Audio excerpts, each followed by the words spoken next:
Application Security Weekly delivers interviews and news from the worlds of AppSec, DevOps, and all the other ways people find and fix software flaws.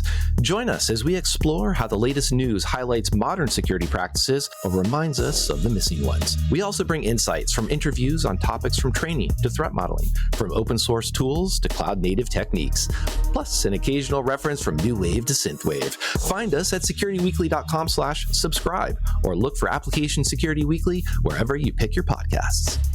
Graylog is on a mission to make threat detection and incident response easier, faster, and more affordable. They help cybersecurity teams reduce risk across attack surfaces with SIM, log management, and API security solutions. Their newest offering, Graylog API Security, adds a new layer of defense by discovering rogue APIs, monitoring for threats from inside the perimeter, and providing detailed guided responses. Full fidelity capture of API requests and responses ensures you can perform complete investigations and meet regulatory requirements. Some popular and persistent API myths have almost become threats themselves. Go to securityweekly.com/Graylog and watch the video there to debunk the top 5 misconceptions surrounding API security. Welcome back to Enterprise Security Weekly. Love Application Security Weekly. Very different vibe from our show, but I've been on there a few times as a co-host, as a guest. That show's a lot of fun. Few announcements here. Security Weekly listeners can save $100 on our RSA Conference 2024 full conference pass. RSA will take place May 6th to May 9th in San Francisco and on demand. To register using our discount code, you can visit securityweekly.com/RSAC24, RSAC24, and use the code 54USECWeekly. 54, the letter U, Sec Weekly.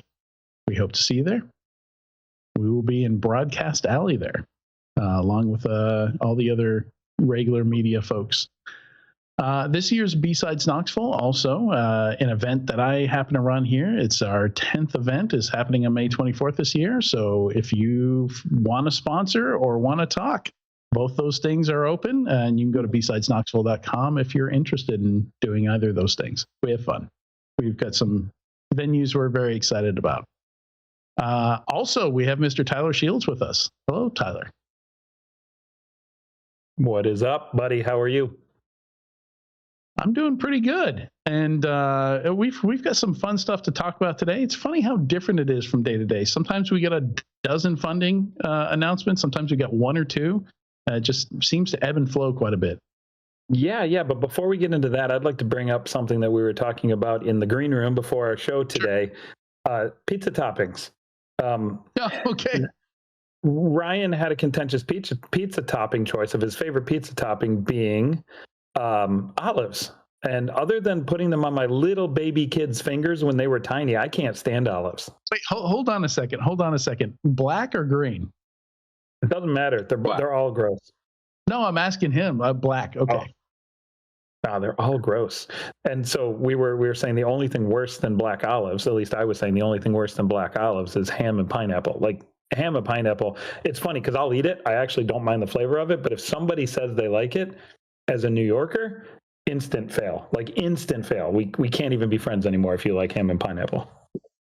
Yeah, you're exposing me. I'm a New York, New Jersey guy.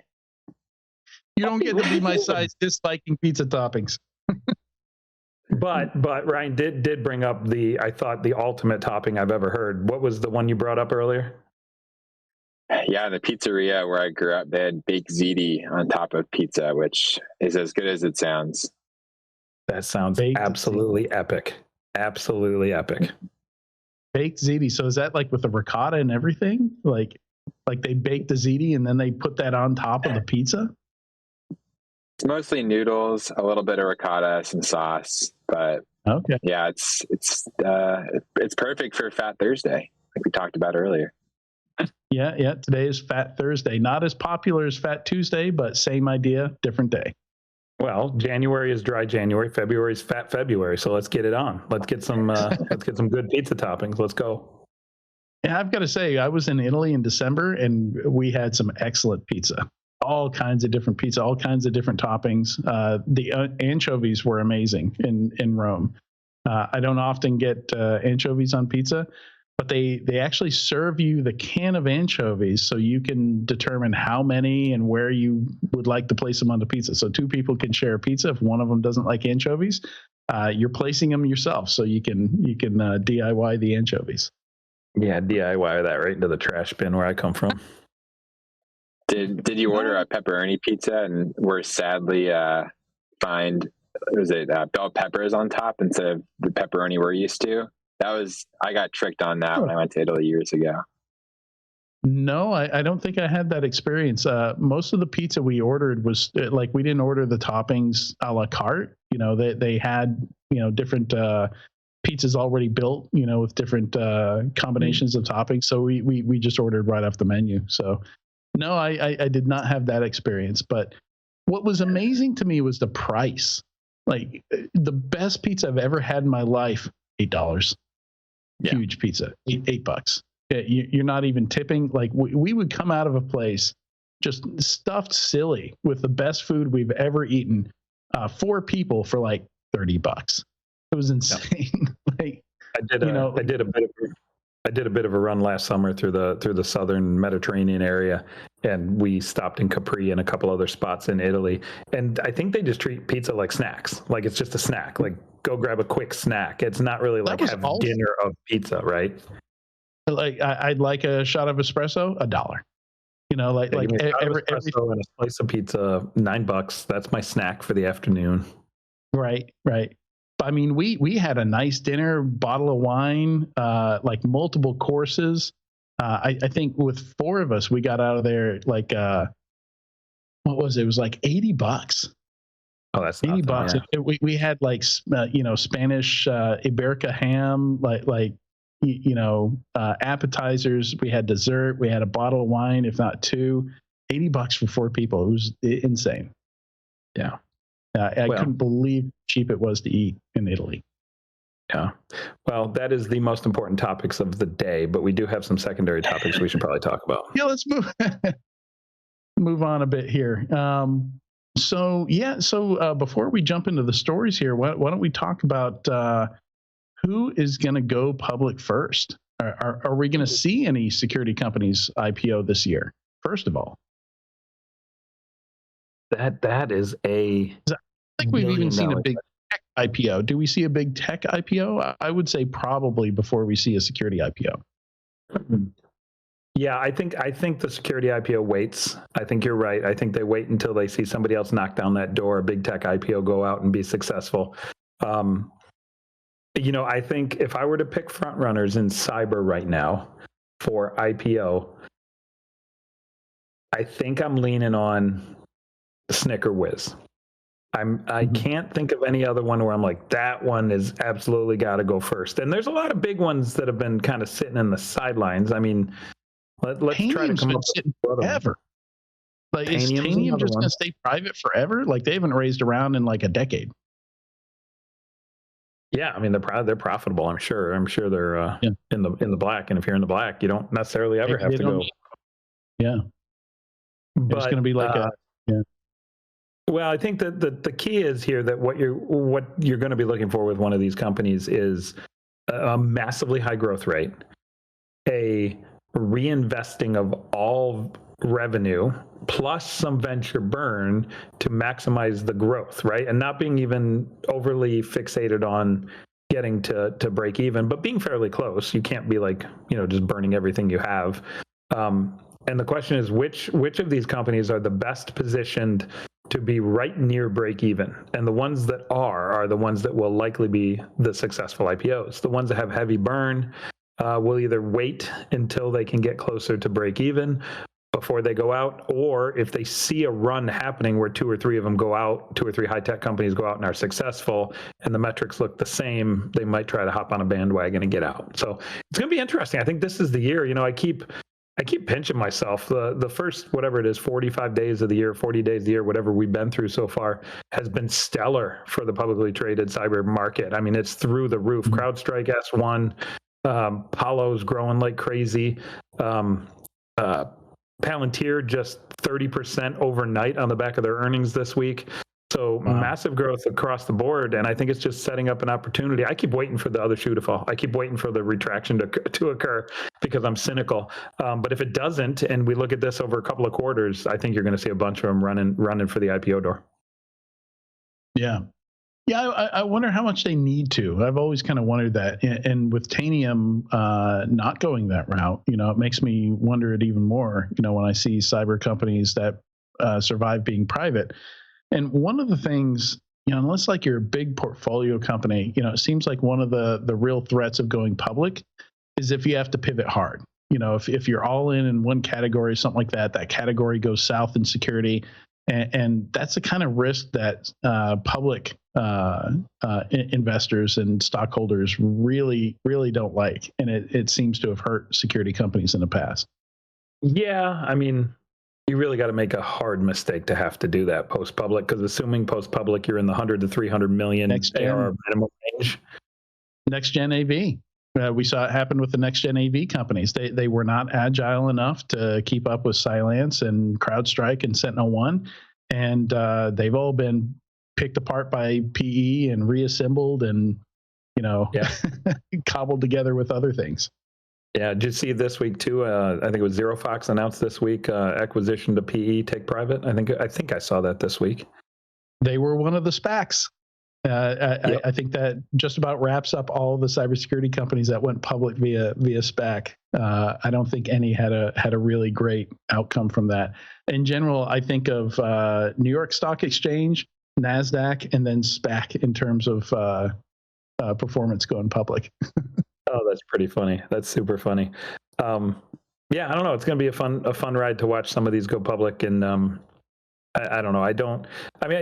As far as why you go public to bring liquidity to the whole shareholders. That's really the only positive reason to go public, because you get more oversight, you get more regulation, you have to go through all sorts of stuff once you're post-public.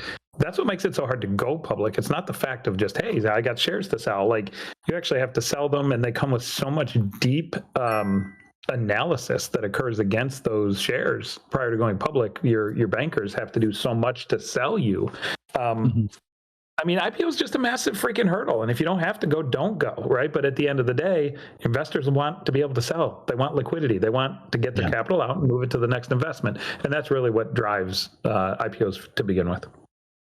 Right. The owners of the company want that at that point, right? Mm-hmm. And the owners are not the founders. The owners are the investors by that point. So I think there's a natural pivot here to your piece on Palo Alto. So you noticed something about Palo Alto that we hadn't really seen anybody write about. So you wrote about it, right? I broke the news. Yeah. You had an exclusive on the CyberWhy. I kind of did. I was proud of myself when I noticed it. So a year ago, and what number? It's story number 10 for folks who want to follow along. Yeah, story 10. Palo Alto's big, hairy, audacious goal, their BHAG. Nikesh Arora, the CEO, went on record in October of 2022, and I actually wrote, I think I wrote a piece on it. I know we talked about it on here. I don't remember if I wrote a piece on it, but he went on record in October of 2022 when they broke the 50 billion valuation mark, when Palo did, and said, we are going to be the first $100 billion valuation cybersecurity company. And I remember at the time going, okay, sure, whatever, right? 14 months later, they're worth $100 billion in January of this year. During a market downturn. 100%. They doubled 100% year over year in valuation in just over a year during one of the worst markets for cybersecurity companies in general. They doubled their valuation and broke into the $100 billion valuation club in, I think, January or December. That's like early stage startup growth. Yeah. That's not something you'd expect to see from a company that was founded, in 2004, 2005? Yep. And I think they were added to the S&P, right? The S&P 500 over that time, which I'm sure added a huge boost. 100% that helped. Yep, because you get added. For those who don't know, when you do get added to the S&P, there's all sorts of indexes and other ETFs and other groupings of stock purchasers that will purchase your shares because you're part of the S&P 500. So when you get added to the S&P, it's going to also be a boon on your stock and grow that. So good catch there, Ryan. I didn't realize that as well. Now I'm going to have to add that to my report. But, I think the biggest piece of this came from the fact that, and I don't remember the exact window of years, but there's about an 8 or a 10-year window where Aurora did $5 billion worth of acquisitions. And essentially what Palo Alto became is one of the world's largest startup incubators, where they bring in a startup that's top of market, sitting at 10, 20, 50 million ARR, somewhere in that range, and they grow it to 100, 200, 500 million ARR, something in that range each, right? And if you do that with enough startups and you figure out how to be successful as an incubator, and one of the things that he says in the article that I wrote, that I quoted in the article, is that he doesn't try to pull the company in to be a major piece of something bigger. He just lets them be them and helps them accelerate their go-to-market, helps them accelerate their sales efforts and their marketing efforts, bundles it in with everything else he's selling, and ramps that company through the roof. And basically, he figured out how to do that so consistently that, buy number one players, great tech, ramp them through the roof on the sales side. Fast forward a decade, and you're a $100 billion cyber company.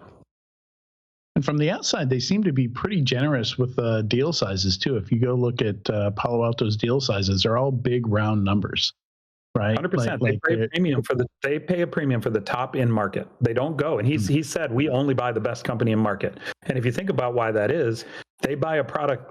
If they're going to do their playbook, their product that they buy, the company that they buy, has to have a really strong product market fit, which means you got to buy the number one, because they're going to have a great PMF. If they have a great PMF, you can pour the gasoline onto that fire that they've already got burning. Yeah, it makes sense. So yeah, that's let's see. Let's jump from that back down to the beginning of the list here. We've got a few interesting funding items here. One of these is apparently very popular. The way they're writing about Oasis security, apparently it's what's the term? Oversubscribed. Series A, 35 million Series A, and they announced their 5 million seed at the same time. And everybody wanted to invest in them, and they're focused apparently on non-human identity management. Service counts. Right? So why do you call it non-human? Why do you describe it as something you're not, as opposed to saying what you are? So there's a term for that too, like machine identity. Sometimes people use the term machine identity. I don't know, Ryan, if you have any input here. Yeah, I think it may be just a catch-all. Like, you can see machine identity. I don't know if it also deals with like API keys, stuff like that. So yeah, I think it's such a broad category that essentially it's not user accounts. Yeah, because you have to build very different UI, UX, for something that has to be user-facing versus something that's intended to manage all the back of house automation and tooling. Interesting. Yeah, so that was identity's hot right now. Yeah, so I guess that's them coming out of stealth. I hadn't heard of them at all before now. Like the name, like the branding. Usually we're not complimenting branding when companies come out of stealth, but Oasis works. Oasis, number 3. Oasis and Island should be. I don't even know what they do, but they should definitely work together because of the company names. Yeah, well, one of the investors in this round is Michael Fay, who's the co-founder and CEO of Island. He probably doesn't even believe in the company. He just liked the company name. Yeah, it's just a good fit between the company names. Yeah. So number 3, Teni Security, Brazilian startup. I was head of product there for a hot minute, for a little while. And my Brazilian friends there raised a $7 million Series A. They've been mostly Brazil focused, but are starting to expand outside Brazil at this point. Most of the big financial institutions, the stock exchange, all the big ones in Brazil are customers, and some of them are investors as well. So it's a third-party cyber risk management product, and the idea is, instead of filling out a questionnaire, you can actually literally keep an eye on how your security, the security of your third parties is doing. Not quite real time, like maybe like once a day check. You can see the different vulnerabilities and issues they have with their AWS configuration or their Google Workspace configuration. So you actually get some insight into, like, it's fairly common to request a pen test report from a third party. So think of something like that, except it's automated, and you can go look at it. You can see how it's trending. Like, you get a nice baseline. Like, do these guys have any idea what they're doing in AWS, or are they completely clueless? And are they getting better? Are they getting worse? So, interesting concept. Congratulations to the South American contingent there. Really killing it. I've heard great things about their push into South America across the board. I think they're doing really well down there, and I've heard that they're really starting to make inroads into North America as well. So very cool. Congratulations to them. And we've got a few acquisitions here. I'm not really familiar with either of these companies. I think number 4, they're both German companies. So Protect AI acquires Layer AI. And Layer AI is based around an open source project called LLM Guard, which appears to be like a filter for both input and output into LLMs. So you could configure, I guess, different rules and things like that for what you allow your your customers, your employees, whatever this LLM is pointed at. It's a way to kind of restrict what they're able to do with the LLM, is my understanding of LLM. I struggle with that space, Adrian. I really struggle with that market because I just haven't figured out how to secure AI in a general sense, because the way my brain works is input, analysis, and output. And if we look at all the different ways that data goes into an AI system, most of those ways are going to be secured via some other mechanism, like API. You got API security. If you're going, you got CASBs could also do it for external systems, SaaS security, proxies. Those are all taken care of. So I don't feel educated enough on this market to understand how this stuff works yet. But this feels like, okay, you got input filtering, you got output sanitation. That's great. But why with this style? Why not do it inside of your SASE, your CASB, your firewall, your API sec tooling? And I definitely feel uneducated on this particular space. I don't know, Ryan, if you have any familiarity here as well. Yeah, when it comes to machine learning and AI security, I think more from it like a policy perspective. I haven't worked for a company that incorporates AI, but I'm more concerned about educating my employees of don't use this data without looking at it. Be careful about images that you use that are generated and the copyright implications there. So yeah, I haven't gotten deep enough into like the input validation and securing the LLMs. I'm more concerned about how my employees would be using it. Interesting. Yeah, we've had a lot of AI related companies, around the AI technology itself. So number 5 is not what I'm talking about, where they're using AI in some way to enhance a more traditional category of product. But we've had so many of these that are specifically built around LLM, AI chatbots, that kind of thing. I've been meaning for a while to kind of gather these all up and do some research on all these companies and see what kind of categories fall out of that. See what all these companies are doing, who's investing in them, that kind of thing. I just haven't had the 6 to 8 hours I need to go do that research and put it together. But I would love to do like a special episode one day after I find the time to do all that and share what I learned. Yeah.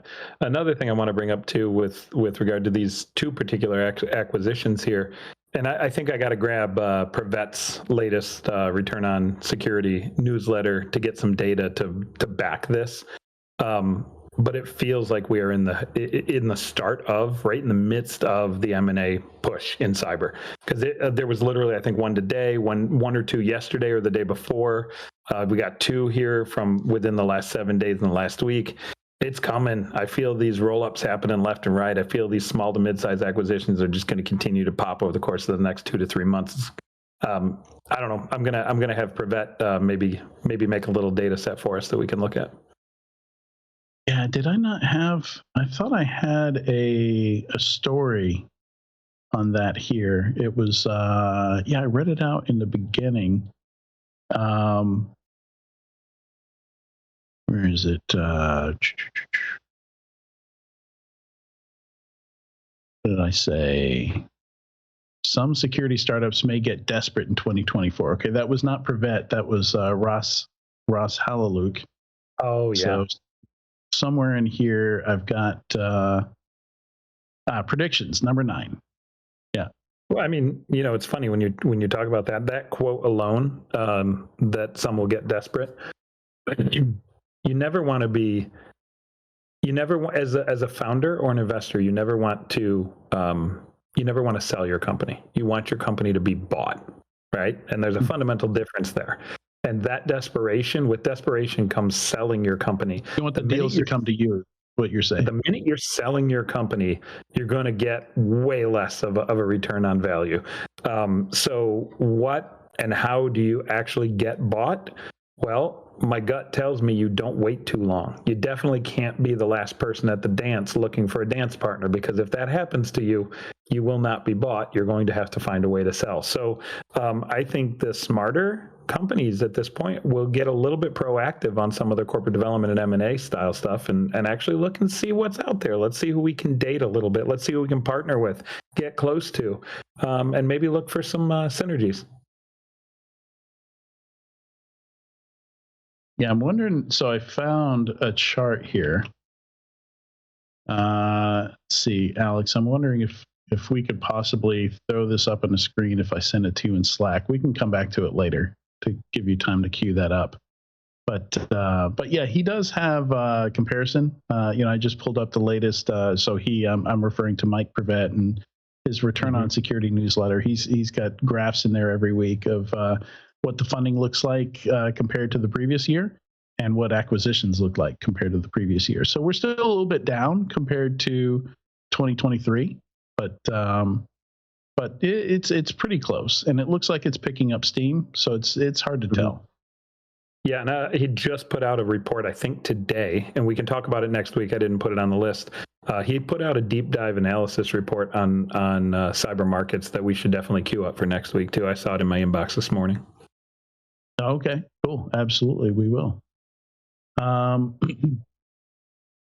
Let's see. Yeah, go ahead and throw it up. Pop it up. Let's see what it looks like.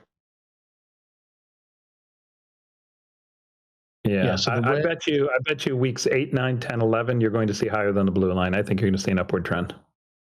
Yeah. Yeah. When was RSA last year? Because I'm wondering if a lot of those announcements are just holding out for RSA. Yeah, it's going to be in early May this year. Yeah, it's going to be a hot week. It's going to be a hot week. The week before it and the week of RSA is going to be kind of insane for M&A, I bet. It looks like it was last week of April was RSA in 2023. So it's first week of May now. So roughly the same part of the year. So that's the end of the 4th month. So what are we talking, like 12, 14? Yeah, so we're not even going to see that on these graphs yet. That's yeah, but my vibe is right, Adrian. Look, if we're talking the 3rd week in January, which is week 3 was 2 deals done. Week 4 was 3 deals. Week 5 was 5 deals. My vibe is right, 2, 3, 5. Now the question is, does it continue to go up, or do we see it walk off for a while? And I think it's going to be fun to watch this. This is the year it's got to occur. Yeah, you're right about that. Yeah, I think there's. I don't know what that number is, but I think there's going to be a lot of folks trying to sell themselves, as you're saying. Yeah, let's hope that they get bought and don't sell. So let's shift gears a little bit here. Jump back to I thought number 6 was super interesting, and I want you guys to open that link and give me your thoughts on the image there. So this is from 404 Media, who's been out some amazing stuff, and this is the instant fake ID factory that popped up on Telegram. The coolest thing about this is the name of the site. Yeah, only fake. Yeah, only fake.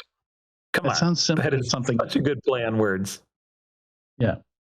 Well, they know how to market their service. Clearly. But that is entirely manufactured, down to the carpet behind it. But I mean, Oh that my looks, when somebody asks you for your ID, that this looks exactly like what you'd expect to receive from them. Color. And you get both the front and the back, and it's $15 a pop, and it's instant. It's not like a couple of weeks later and somebody comes back with this. There is no physical card. This is entirely fabricated. They don't think they're using any kind of AI technologies to do this, so I'm not sure exactly how they're doing it.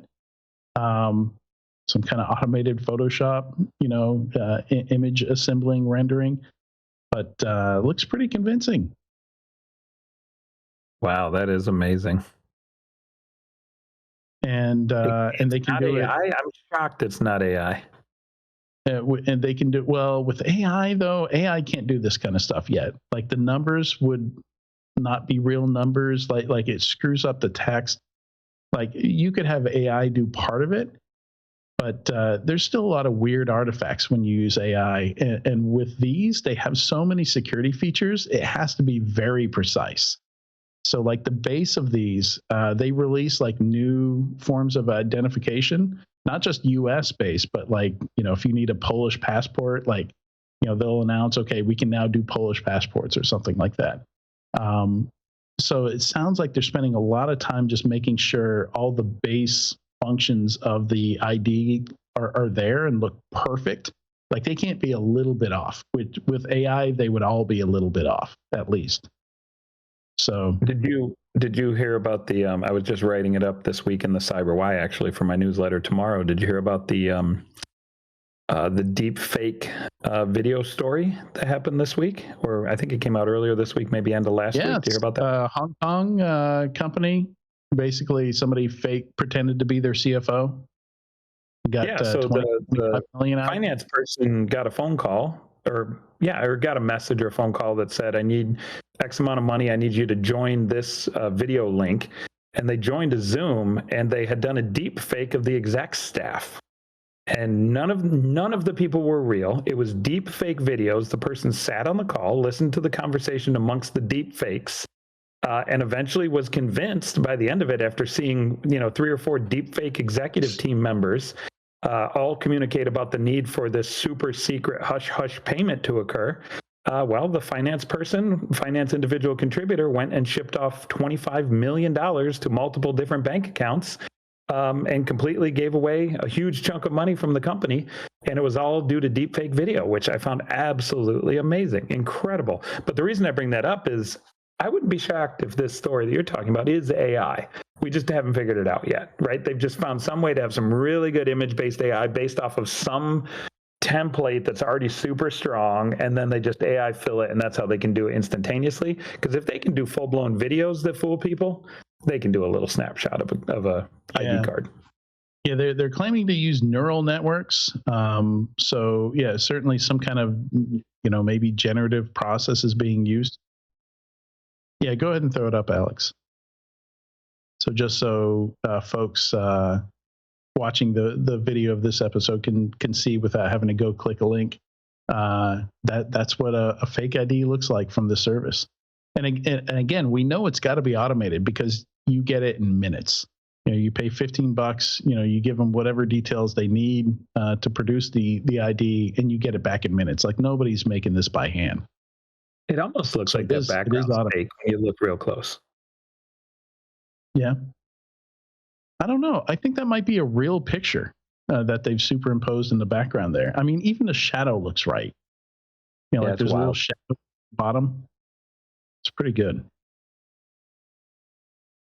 But shockingly good. And there's so many ID verification services. Like I literally just did this through Clear, the same Clear that gets you through the airport more quickly. LinkedIn is using them to verify your identity. And I just went through that process yesterday or the day before yesterday and, took a selfie, sent it off to them. So, and that's something that's been popping up a lot with the funding. Mergers and acquisitions, we've been seeing a lot of identity verification startups. In fact, we interviewed somebody not too long ago. So I'd be interested to reach out to a few guests that we've had on the show talking about identity verification to see what their reaction is to this. Oh, that would be cool. I might have to do that after we jump off here. Are you, Adrian, are you on Blue Sky yet? Number 8, community? Yeah, so Blue Sky is now open to everybody. You don't need to get an invite from anyone to get on there. It does look almost identical to, Twitter from maybe 2 years ago, something like that. In fact, Blue Sky was originally intended to be the beta version of Twitter 2.0. So the original intent when they first made it in 2018, Jack Dorsey intended it to be, because it's based on a completely different protocol built from the ground up to be decentralized, or to have the option of being decentralized. And, then when Elon took over, actually, I think it was before Elon, it broke out into a separate company, but it was still fully funded by Twitter. And then after Elon came in, they went and found their own independent funding so that they wouldn't be dependent on Twitter for 100% of their funding. So this actually became a separate company. It's secured seed funding, I think something like $7 million in seed funding. So yeah, this is I don't know how they're going to monetize. I don't think there's any ads or anything like that on it, but it's now open to everybody now. The real question is, will anybody care? Yeah, I mean, is it too late for InfoSec Twitter to come back? Ryan, have you ever been active on any of the with any of the InfoSec communities on any of the social networks? No, not really. More just local meetups. Yeah. Smarter way to go. You can get olive on your pizza at a local meetup. Man. People can spot those red flags in person. You can't spot those olive red flags on Twitter unless you post your food all the time. So my prediction is it's not going to matter, Adrian. Nobody's going to go. It'll take off. I forget what number I read today, 2.5 million or something daily users or something like that. I mean, there's a there, but I don't think we ever see the InfoSec Twitter community of old that we had for a good decade there. I think LinkedIn is now the new InfoSec Twitter. I think that's where all your InfoSec people live. They reside, and I'm seeing such a huge uptake on LinkedIn and LinkedIn content creation. I think that's where we end up.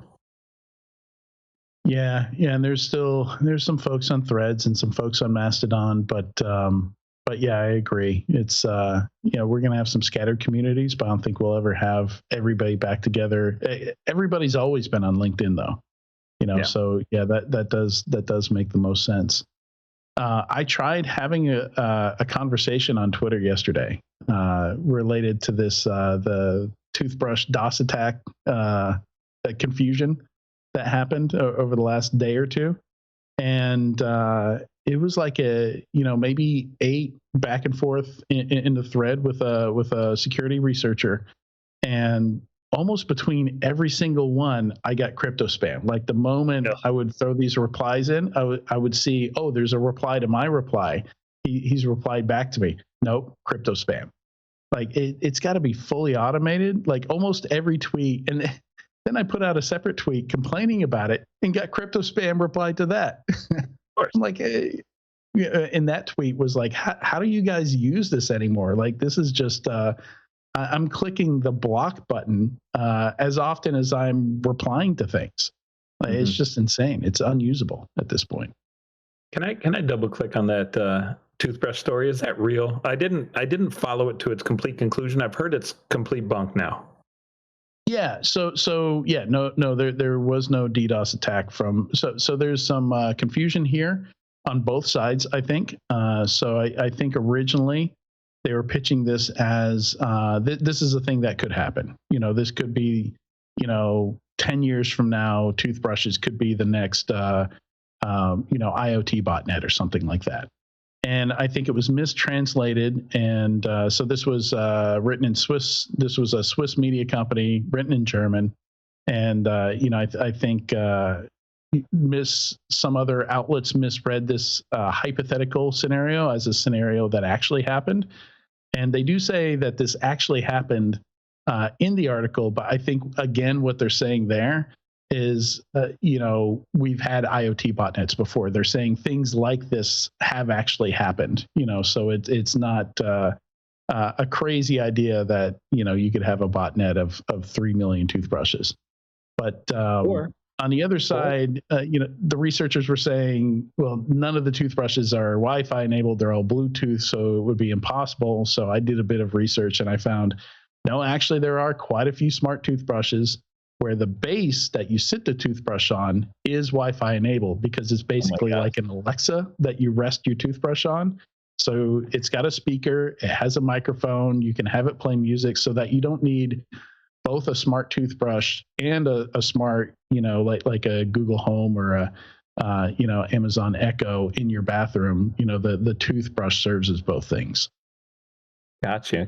And this harkens me back to last week's squirrel story. I think it was last week's squirrel story, where it was about the washing machine, the multi-gigabyte sending off washing 3.7 gigabytes of data a day. Yeah, I think it was gigabytes.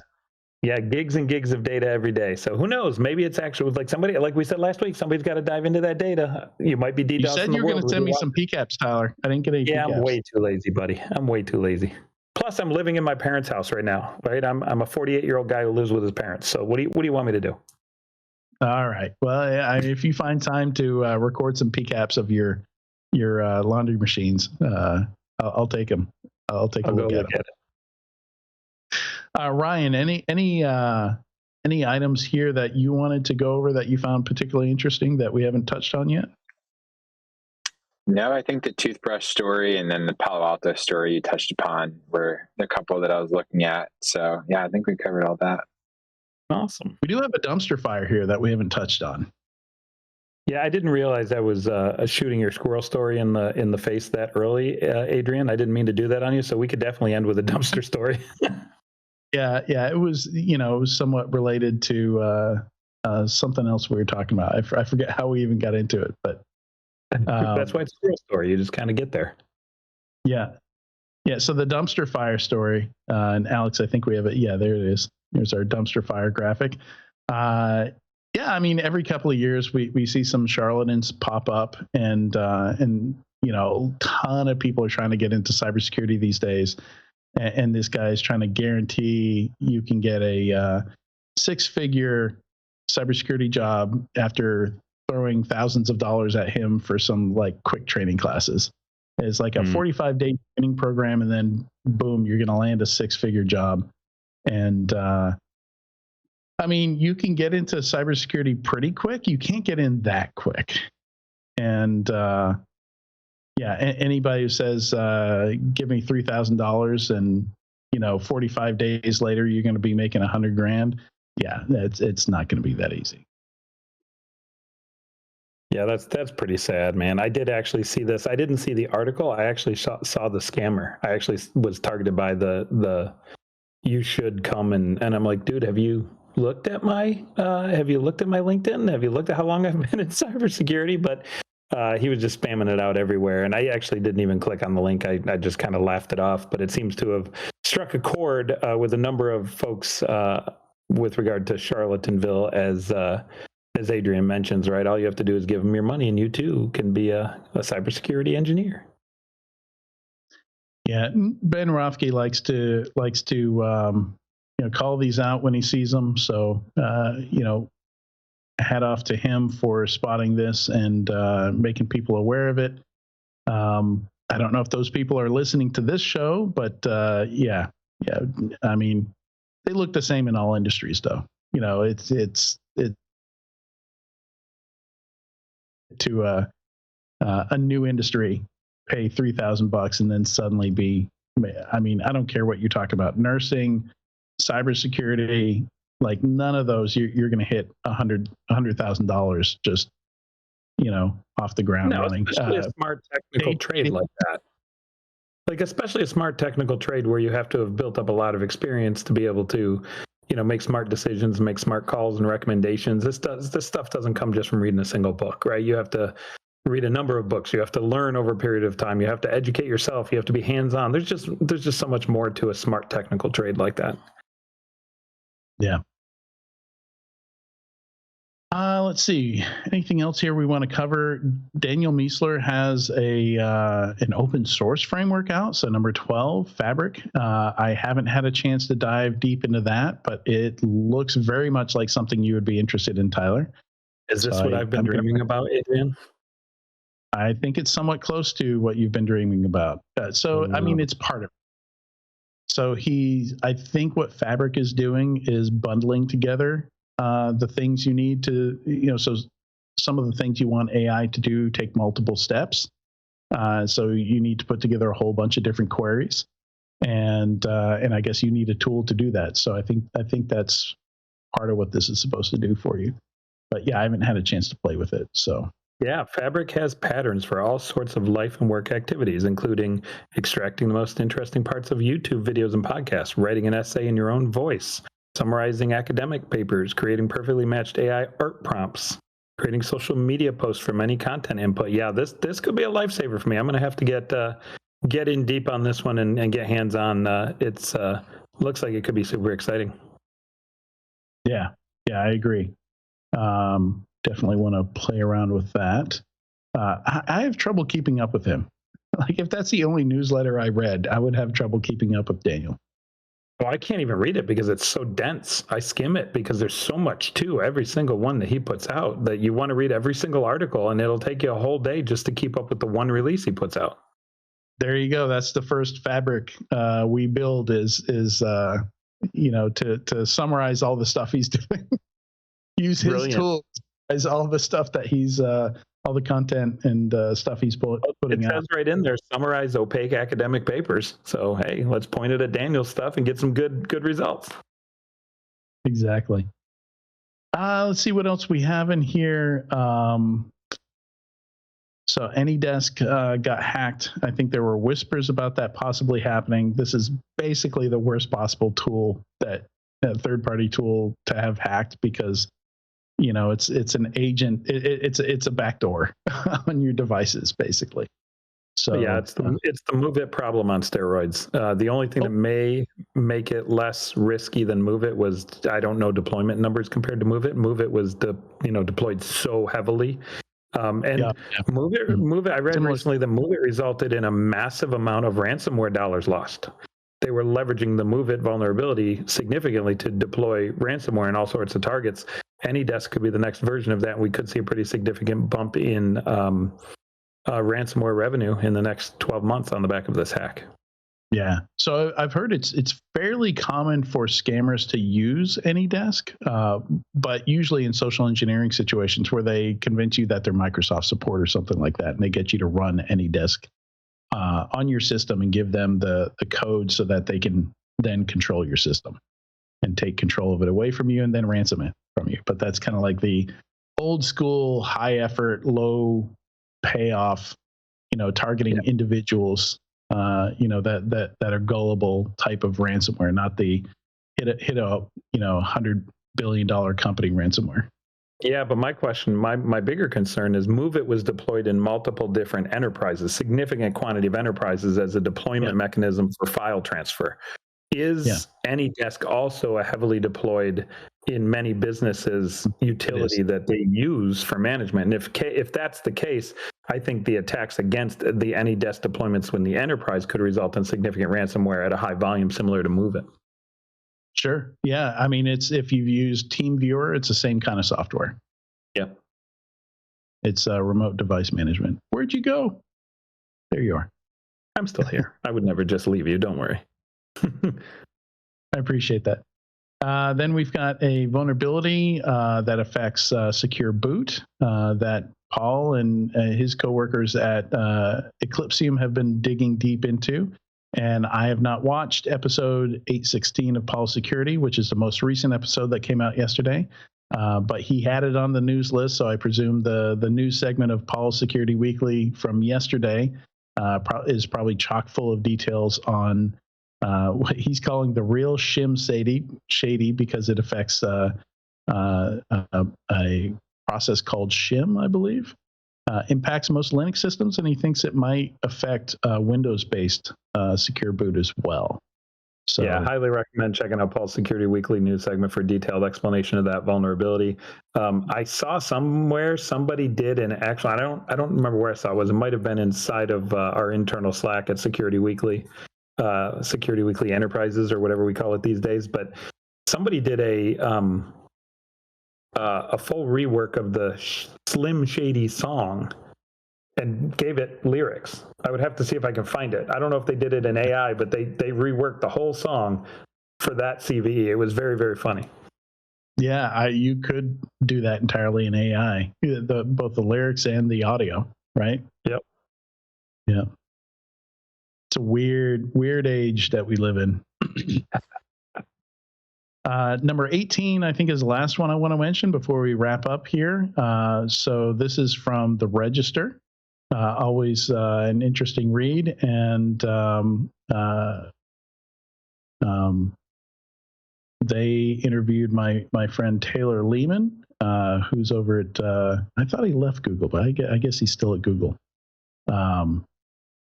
But basically talking about there's this new voluntary cybersecurity performance goals for hospitals. Obviously, if you've listened to this podcast or looked at any headlines, tons and tons and tons of hospitals have been hit by ransomware.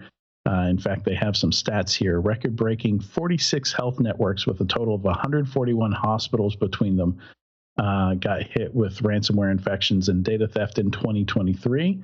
And I don't know if that's just, well, this is a UK rag, so I would assume that's globally, not just in US. But, or I don't know. You know, the regulations are US based, so maybe those stats are US only. But yeah, basically this article is saying even though it's voluntary, you should probably treat it as permanent because this is probably just a baby step towards making it a requirement, which is how PCI DSS came into being. Yeah. I mean, listen, things won't change until there's a mandate. I mean, it costs too much money and people are going to ignore it as long as possible. You know, generally people have the it won't affect me syndrome, right? It's not going to hit me. It'll hit somebody else until it does. I was there. I was at a payment processor when PCI came out, and we were working around the clock. We had a ton of work to do. We had to spend a ton of money. People were stressed. I remember at one point somebody not quite flipping a table, but everything up to that, you're screaming on a conference call.